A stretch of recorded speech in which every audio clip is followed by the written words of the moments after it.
All right, guys, we'll wrap up tonight with the NFC South grades. The Bucks got Tom Brady some more help. The Saints pulled an anti-Packers and actually helped their quarterback. And the Falcons and Panthers, well, they try to get back to their winning ways. So, Jay, you called it, right? The Panthers drafted a whole new defense. What do you think? I sure did. Shout out to Matt Rule on this one, doing this thing right in his first year as head coach of the Carolina Panthers.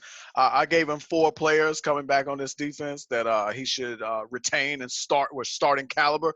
And sure enough, he took seven players in this draft, all defensive. I gave him the A minus. Only reason it's not an A. I would have took Isaiah Simmons, but I'm not going to knock you but so much for picking Derek Brown. I think he's going to be an absolute stud at this level. So yeah, you can go ahead and go out there to the practice facility. They got under construction signs on the defensive side of the field. So yeah, I love what they did. Yeah, I agree with Jay. I mean, the last defense play I seen running on a little excerpt on ESPN, he had on a hard hat. So that tell you something about that defense. But just like Jay, I gave my A minus. The first pick, Derek Brown, defense tackle out of Auburn. They took him 7 overall. Hey, a ridiculous strong and athletic guy for a defensive tackle, a superior run stopper and pass rusher. But I would say he has to improve on staying upright more. He has a tendency of being on the ground a lot because he got to work on his balance. So he needs to fix that. And then with the second pick, they took your turn, Gross Mata, defensive end out of Penn State with the 38th pick. Hey, he is the phototypical combination of size, athleticism, and agility. Okay, he has he has adequate upfield rushing burst. His twist is fluent and fast, and as a pro, his hands gonna need to be a little more quicker. I'm not saying that they're slow or anything, but they need to be a little quicker.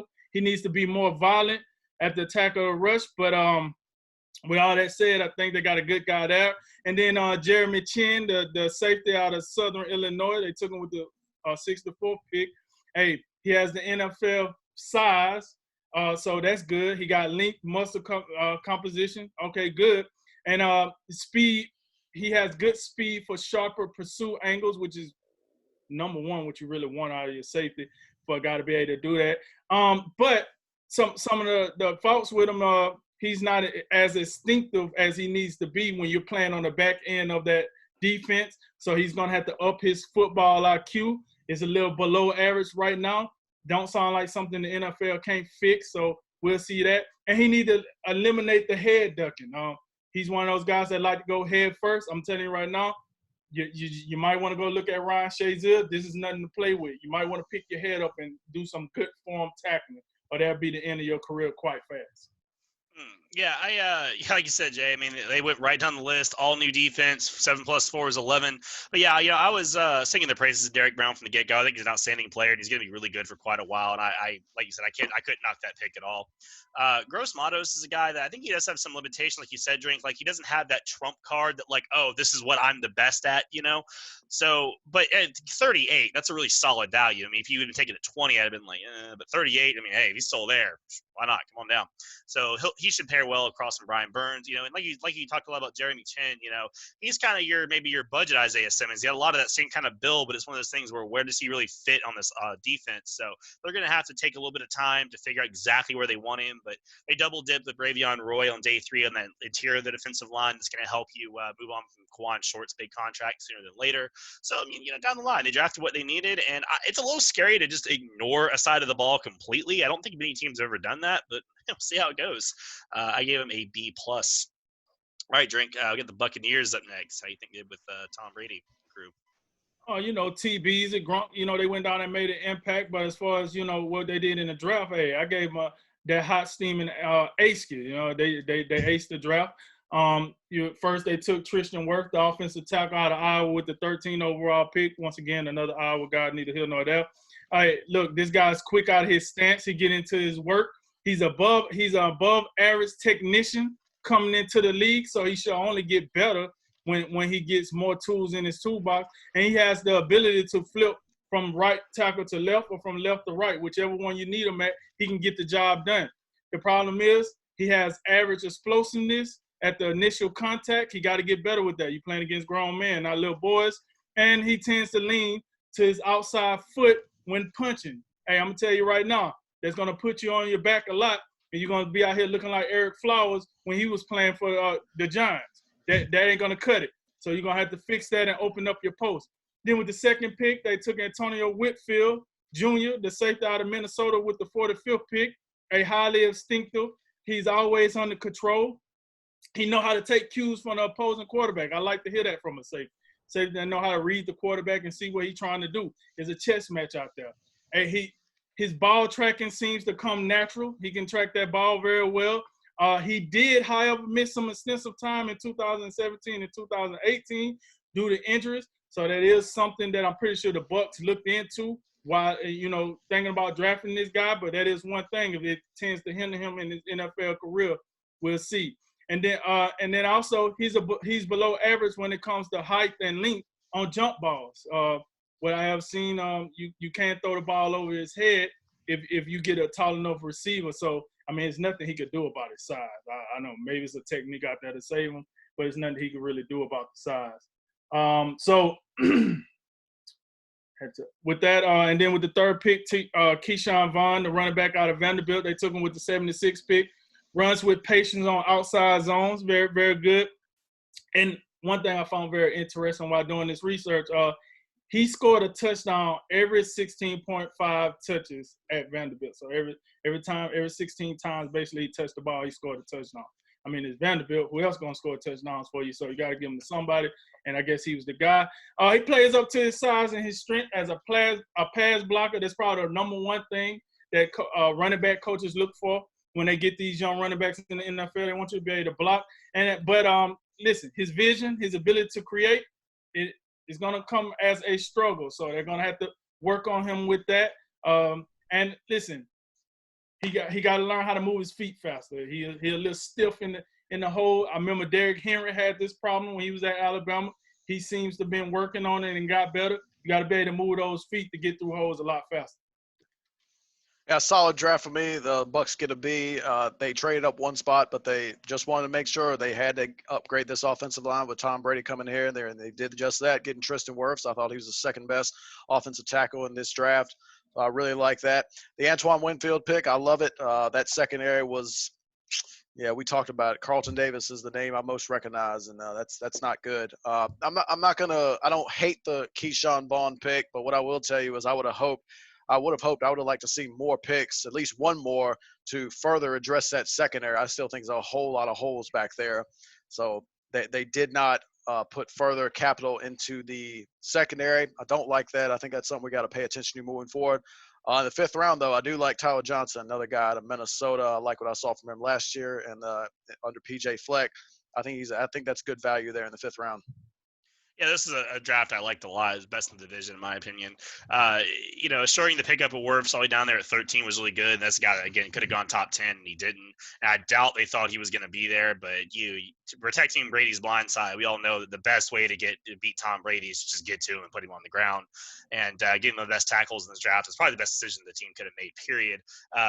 Winfield, like y'all said, he's a smart, instinctive safety. He can do a little bit of everything. And like you said, that secondary, it needs an insurance policy big time. I know they had talked to the Jaguars about Fournette, but they decided to take Keyshawn Vaughn instead. I don't know. I maybe would have been more apt to make the trade if I was Tampa Bay, given that kind of win now window they've got, instead of taking sort of a project running back that's could be nice, but he's, like Drake said, he's got some stuff to work on. He's not going to be a day one home run. But yeah, Tyler Johnson was my day 3 sleeper. I love that they picked him up. That's an embarrassment of riches in that wide receiving room now.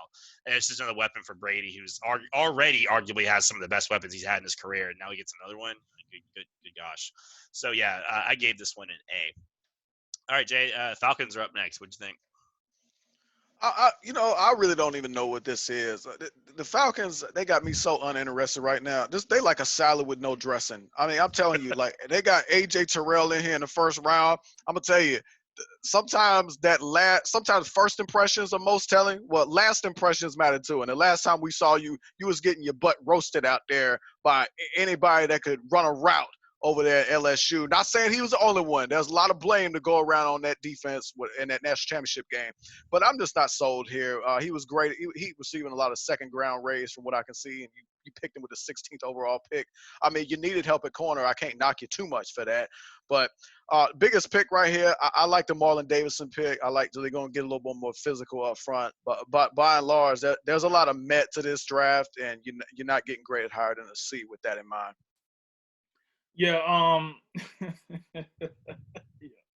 yeah, that was good, Jay. I like that. I like that analogy. I try to eat a salad with nothing on it. Let me just tell you, that ain't it. AJ Terrell, the cornerback out of Clemson, they took him 16 overall, like Jay said, bit of a reach, but hey, you need a cornerback help. Let's see if this does anything for you. He has the ability to ground on receivers from press coverage. We've seen him play in high leverage matchups in the college football playoffs. Some good, some not so good. So you take that for what it's worth that you picked the dude 16 overall. I ain't even gonna get into it.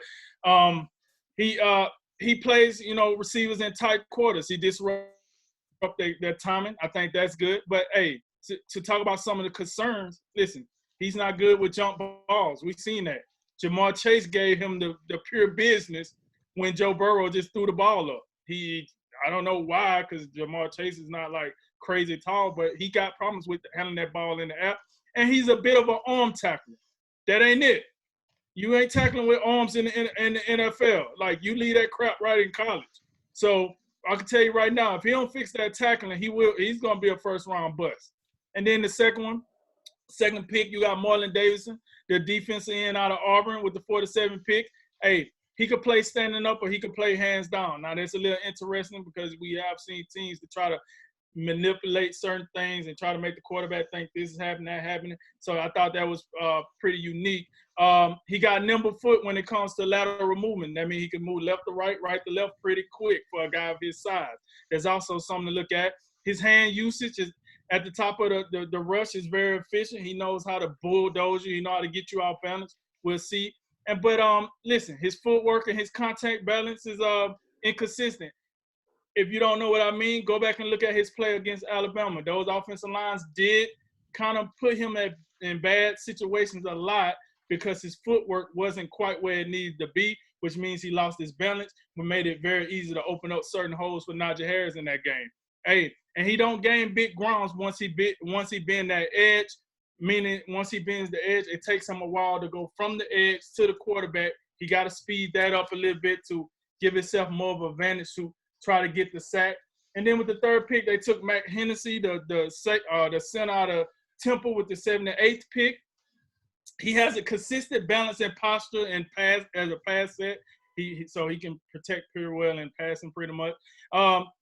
Hands are quite good. He's always ready to punch. Hey, he can hold his own against double teams, which is something you really want to see because we see some of these guys get beat in double teams, which I don't understand it, but it is what it is. And but look, he's undersized. If you actually look at him compared to some of these other offensive tackles that have been drafted, he's a pretty undersized guy. He's going to need to beef up a little more to have the prototypical size that you would want your offensive lineman to have. And then he lacks swiftness. He's stiff as a board. He's pretty much stuck in the mud if you get a defensive lineman to hit him with a twist. So he's going to have to get a little more swift. Yeah, I mean, AJ Terrell's kind of a mixed bag at 16. I think what Atlanta really wanted to do was go get CJ Henderson, but they really couldn't get away to trade up to get what they wanted. And, of course, he went off the board early. So I can see the traits that made Terrell the third cornerback off the board in times. But, yeah, you remember, like Jay said, man, he was put on a poster by Jamar Chase, and that was just in the one game. I mean, there was probably some other ones you could point to. And, when you're talking about going to the NFL, you're going to be playing guys like Jamar Chase every week. So I think with the departure of Trufant, they felt like they probably had to get a corner, and they just kind of took him. And I don't know, it's one of those picks where you feel like they kind of reached for what they needed. He could still be really good. He's got a lot of intangible traits that could make him a very good NFL corner. So we'll kind of see. But for now, that pick's hard to be too high on. And, Marlon Davidson, you broke it down really well, Drink. He's kind of got that in-between, like, sort of tweener status to him. And Atlanta seems to be endlessly investing in that defensive line. But between him and Dante Fowler, that pass rush should be markedly better than it was. So that's going to be hopefully a good thing for them. And, with Matt Hennessy, again, like you kind of broke it down, I think the offensive line at the end of the day did need some help. And when you're picking a guy in the third round, there's going to be some things, that to work on. But they're relying on some first-round picks with some questionable output and injuries and whatnot. So getting another guy to help the kind of the Todd Gurley experience there. Can't knock it too much. Solid, not spectacular in my opinion. I gave him a B-. All right, guys, let's wrap up with the Saints. Drink. What do you think about them? I gave the Saints a C-. They had a solid draft. I guess it was all right. With their first pick, Cesar Ruiz, the center out of Michigan, with the 24th pick. Hey, listen, he plays good. He bends well. He's good with leverage. I like that. His foot, his lateral slide can mirror anyone that's across from him. So I also like that. He has clear eyes. He can identify most pre and post matchup danger.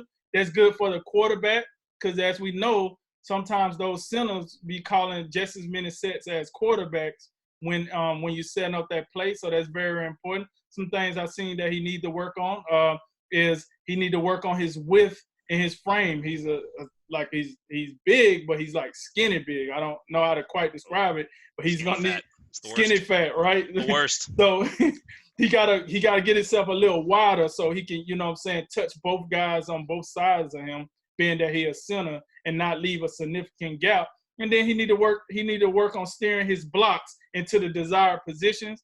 Because I guess he got a habit of steering the blocks the wrong way that probably ends up in the sack when you usually do that. So he needs to work on that.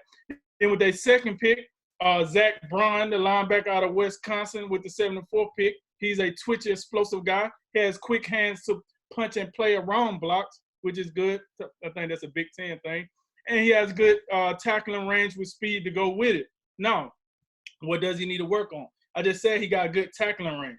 However, for some reason, he'll whiff on you in the open field. That ain't it. You got to be able to make the tackles in the open field. You're the linebacker. But it happens. He needs to work on it. And he needs to work on his mechanics as far as his pass rush, his count in a way, when he needs to twist, when he needs to punch, when he needs to pull through.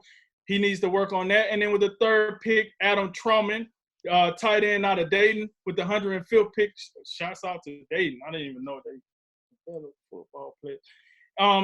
In college, he was heavily targeted and highly productive. Evidently, he can get up to top speed very quickly for a tight end. His ball adjustment comes very natural for a guy of his size. But listen, that's how I find the dandy. But if you catch the ball and you don't give me anything, I'm going to need you to do better. You get absolutely nothing after the catch. Where the yak at, baby? You got to get some yak in there.